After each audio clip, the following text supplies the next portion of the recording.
Will the one you held through sleepless nights recognize you in eternity? Will the voice that whispered prayers beside you on earth still belong to you in heaven? Or will love, as you know it now, dissolve into something distant, unfamiliar, even forgotten? For many, this question is not theological curiosity. It is deeply personal. It rises in the quiet moments after loss. It surfaces in marriages strained by time, illness, or unspoken fears. It lingers in the hearts of couples who have built entire lives together and wonder if death is a door or a wall. You may have asked yourself in silence, if heaven is perfect, why does the thought of losing my spouse there feel painful? Why does eternity sometimes sound less comforting when you imagine standing before God, without the one who knew your scars, your laughter, your late-night tears? Jesus once said that in the resurrection, people neither marry nor are given in marriage. Those words have unsettled countless believers. They echo in wedding vows, in hospital rooms, in graveside prayers. They leave behind a haunting question. Will we still belong to each other, or will we become strangers? What if heaven is not the erasing of love, but its fulfillment? What if marriage was never meant to end in loss, but to point towards something far greater than itself? Tonight, you are not here by accident. This question has followed you because your heart senses there is more than a surface answer. God is not careless with love. He is not cruel with bonds he himself ordained. And he is not silent about eternity, only patient, waiting for us to listen beyond our assumptions. Before fear answers for you, before tradition or grief defines your hope, let us walk slowly into what God actually promised. Because the truth about marriage in heaven is far more beautiful and far more secure than you have been led to believe. When Jesus spoke about heaven, he never spoke to confuse the wounded or rob the faithful of hope. He spoke to lift their eyes beyond the limits of earth. And yet, so many believers stop listening too soon, hearing only what heaven is not, instead of what heaven truly is. When Scripture says there will be no marriage in heaven, it does not say there will be no love. It does not say there will be no recognition. It does not say relationships will be erased or flattened into anonymity. It says something far more precise and far more profound. Marriage, as God designed it on earth, is a signpost. A sacred one, yes, but still a shadow. It points beyond itself. It prepares the human heart for a deeper union that no earthly relationship, no matter how holy, can fully contain. That is where many misunderstand heaven. We imagine eternity as a subtraction, less intimacy, less connection, less identity. But heaven is not the stripping away of what made love meaningful. It is the completion of what love was always reaching toward. The ache you feel when you think about losing your spouse in eternity is not a sign of weak faith. It is evidence that God has written eternity into your heart. Your soul knows that love is not disposable, that covenant matters, that bonds forged in sacrifice and faith are not trivial to God. And here is the revelation most never pause to consider. God does not end marriage in heaven because love diminishes. He transcends it because love reaches its final, perfected form. Earthly marriage is exclusive because we are broken. It is protective because we are limited. It is necessary because our hearts cannot yet contain the fullness of divine love. In heaven, those limits fall away, not into cold distance, but into overwhelming holy closeness. You will not love your spouse less in heaven. You will love them more, but without fear, without jealousy, without loss, without the fragility that made love painful here. And if you are someone who has prayed through seasons where God felt silent, especially in marriage, grief, or unanswered questions about eternity, I want to gently remind you of a resource many in this community have found deeply grounding: the devotional. When God is silent, linked in the pinned comment, was created for moments exactly like this. When Scripture feels distant, when heaven feels abstract, when God's answers seem just out of reach. It is not just reading, it is an invitation back into God's presence when clarity feels delayed. Because heaven is not revealed to satisfy curiosity, it is revealed to anchor hope. There is a moment recorded in Scripture that often goes unnoticed, yet it carries the weight of this very question. It happened when religious leaders approached Jesus, not to learn, but to trap him. They were not seeking comfort about eternity. They were testing logic, law, and appearances. They told him a story. They spoke of a woman who had been married 7 times. Each husband died, one after another, according to the law that required a brother to marry his deceased brother's wife to preserve family lineage. 7 marriages, 7 losses, 7 covenants sealed in grief and duty. Then they asked Jesus a question meant to mock the resurrection. In the resurrection, whose wife will she be? On the surface, it sounded like a clever argument, but beneath it was something darker. They reduced marriage to ownership. They reduced love to legal status. They reduced eternity to a courtroom puzzle. Jesus did not answer them with sarcasm. He answered them with revelation. He said they were mistaken, not because they misunderstood marriage, but because they misunderstood heaven. You do not know the Scriptures, he said, nor the power of God. That sentence still echoes, because the problem was never the woman. The problem was their imagination. They could not conceive of a reality where love exists without limitation, where identity is not threatened by abundance, where intimacy is not reduced by expansion. Jesus did not say the woman would belong to no one. He said marriage, as an institution designed for this age, would no longer be needed, not because connection disappears, but because it is fulfilled. To understand this, you must understand what marriage has always been doing beneath the surface. Marriage on earth is forged in a world of separation. 2 people come together because loneliness exists, because death exists, because weakness exists, because time exists. Vows are spoken because love must be protected from loss. Marriage is exclusive because the human heart cannot yet carry infinite intimacy, but heaven is not governed by those conditions. Imagine a child holding a candle in a dark room. That candle is precious. It gives warmth, direction, and comfort. But when the sun rises, the candle does not become meaningless. It becomes unnecessary. Not because its light was false, but because a greater light has arrived. That is what Jesus was revealing. Marriage is a candle. Heaven is the sunrise.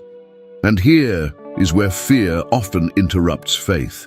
We assume that if marriage ends, recognition ends. If roles change, relationships vanish. But Scripture never teaches that resurrection erases memory or identity. In fact, it teaches the opposite. After his resurrection, Jesus was recognized. His disciples knew him. They remembered shared moments. They spoke of the past. Moses and Elijah were recognized on the mountain centuries after their earthly lives ended. Abraham, Isaac, and Jacob were spoken of as living, not dissolved into anonymity. Heaven does not flatten us into strangers. It restores us into fullness. Now let me tell you a story, not from Scripture directly, but one that reflects its truth. There was an elderly couple who had been married for over 50 years. Their love was not loud, but it was deep. They had buried dreams, survived miscarriages, forgiven betrayals of weakness, and prayed through seasons when money was thin and faith was thinner. Their marriage was not perfect, but it was faithful. When the husband grew ill, his body slowly weakened, but his mind remained sharp. One evening, as his breathing labored and the room grew quiet, he looked at his wife and said, "I'm not afraid to meet God. I'm afraid I won't know you there." She held his hand and said nothing, because she had wondered the same thing. After he passed, that question followed her like a shadow. At church, in prayer, in dreams. Would heaven reunite them or separate them forever under the banner of perfection? Years later, near the end of her own life, she dreamed. She stood in a place filled with light, not blinding but alive. She felt no pain, no fear, no ache. And then she saw him, not weak, not frail, whole. She recognized him instantly. But something was different. He did not rush toward her in desperation as lovers do on earth. There was no fear of losing each other again. There was no grasping. There was no anxiety.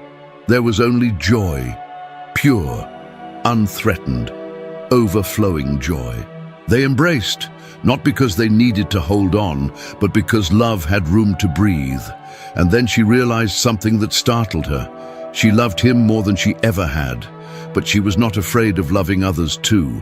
Her heart was not divided, it was expanded. That is the difference heaven makes. On earth, love competes. In heaven, love completes. You will not look at your spouse in heaven and feel less.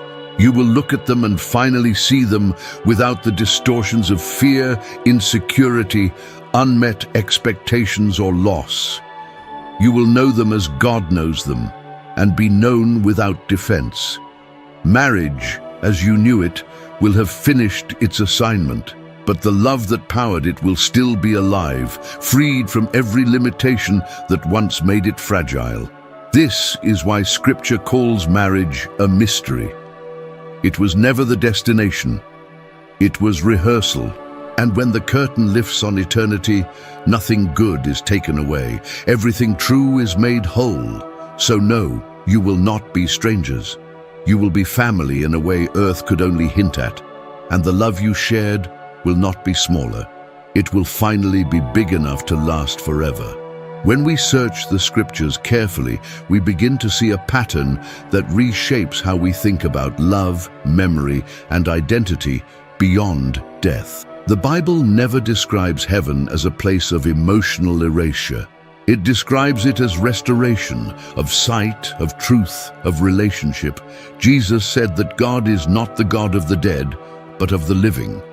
That statement alone dismantles the fear that eternity turns people into spiritual strangers. If God defines his covenant relationship with Abraham, Isaac, and Jacob centuries after their deaths, then identity clearly survives the grave. Names remain, histories remain, recognition remains. Paul adds another layer when he writes that, "Now we see in part, but then we shall see fully, even as we are fully known." Notice the direction of that promise. Not toward loss of knowledge, but toward fullness of it. Heaven does not shrink awareness. It sharpens it. This is where psychology and theology quietly agree. On earth, our relationships are filtered through fear. Fear of abandonment, fear of rejection, fear of comparison, fear of not being enough. Marriage often becomes the place where these fears surface most intensely, not because love is weak, but because it is exposed. Exclusivity in marriage is not a flaw, it is a mercy. It protects intimacy in a world where hearts fracture easily. But exclusivity also creates boundaries that heaven no longer requires. In eternity, love is no longer threatened by scarcity. There is no competition for affection, no anxiety that another's joy will diminish yours. This is why jealousy has no place in heaven. Jealousy is born from insecurity, and insecurity cannot survive in the presence of perfect love. Think of it this way. On earth, you love your spouse deeply, but you cannot fully know them, not because you failed, but because the human condition limits perception. Trauma, pride, exhaustion, and time all blur vision. We love through shadows. In heaven, those shadows are gone. You will recognize your spouse not merely by memory, but by clarity. You will see who they were becoming all along. You will understand their struggles without resentment, their silence without suspicion, their weaknesses without disappointment. And here is the most freeing truth of all. You will not need marriage to secure that bond anymore. Marriage was the container. Love was the substance. Once love is perfected, the container is no longer necessary. This does not cheapen earthly marriage. It dignifies it. It means every act of patience, every prayer whispered beside your spouse, every sacrifice made in love was preparing your soul for a capacity it could not yet hold. Even Jesus described heaven using relational language: banquets, families, reunion, shared joy. He never spoke of isolation, never of emotional distance, never of believers passing by one another as faceless spirits. And if your heart still resists this truth, it may not be because it is unbiblical, but because it is unfamiliar. We fear what we cannot imagine. We cling to structures we understand. But God is not asking you to trust a vague eternity. He is inviting you into a perfected reality where love is finally safe. Safe from loss, safe from betrayal, safe from ending. So when Scripture says there is no marriage in heaven, hear what it is actually saying. There is no divorce, no widowhood, no fear of being left. No, till death do us part, because death no longer parts anything. Only love, undivided, unthreatened, and unending. And now, having walked through truth, story, and Scripture, it is time to speak directly to your heart, not as theology, but as promise. Hear this slowly and let it settle where fear once lived. God is not preparing a heaven where you lose the people you loved. He is preparing a heaven where love is no longer at risk. The bond you formed through prayer, sacrifice, forgiveness, and shared tears was not wasted. Heaven does not discard what was forged in faith. It reveals its true purpose. Every covenant on earth was a tutor, teaching your soul how to love beyond self, beyond fear, beyond control. And if you are listening to this as someone who has lost a spouse, let me speak to you with tenderness and truth. Your story did not end at the grave. The love you shared did not evaporate into memory. It is held securely in the presence of God. The one who joined your hearts is the same one who keeps them. What was interrupted by death will be restored without fragility, without countdown, without goodbye. And if you are married now, wondering whether your vows matter beyond this life, hear this: they matter more than you know. Every moment you choose faithfulness over convenience, grace over bitterness, prayer over silence. You are training your heart for eternity. You are becoming capable of a love that does not cling because it is afraid to lose. Some of you are afraid that heaven will feel unfamiliar, that the structures you rely on will vanish, that intimacy will be diluted. But God says this: what you fear losing is not taken away, it is fulfilled. The reason heaven feels difficult to imagine is not because it is cold, but because it is too full for our current capacity. Our hearts are still learning how to receive without fear. There is a day coming when you will see your spouse, not through longing, not through grief, not through unmet expectations, but through perfected love. And you will not grasp at them in fear of separation, because separation will no longer exist. You will stand secure, known, whole. And for those who never married, or whose marriages were broken, painful, or marked by loss, hear this as well. Heaven is not reserved for the successful in love. It is the restoration of love itself. No faithful tear goes unnoticed. No longing goes unanswered. No story ends unfinished in the hands of God. Your capacity to love was not defined by marital status. It was defined by the one who formed your heart. And He is faithful to complete what He began. So release the fear that heaven will make you a stranger. It will make you whole. And now, before we close, let us anchor this truth, not just in understanding, but in action and hope. If you have stayed with me until this moment, thank you. Not just for listening, but for allowing your heart to wrestle with eternity. Questions like these are not signs of doubt. They are signs of longing. Longing for a love that does not end, for bonds that do not break, for a future where nothing precious is lost. If this message has spoken to you, I want you to respond, not out of obligation, but as an act of faith. In the comments, write this declaration: love is fulfilled in heaven. Let it be a reminder to your own heart and a light to someone else who is silently afraid of what eternity might hold. If you know someone who has lost a spouse, someone who worries about being forgotten in heaven, or someone who has asked this question but never voiced it out loud, share this message with them. Send it in a private message. Post it where hope is needed.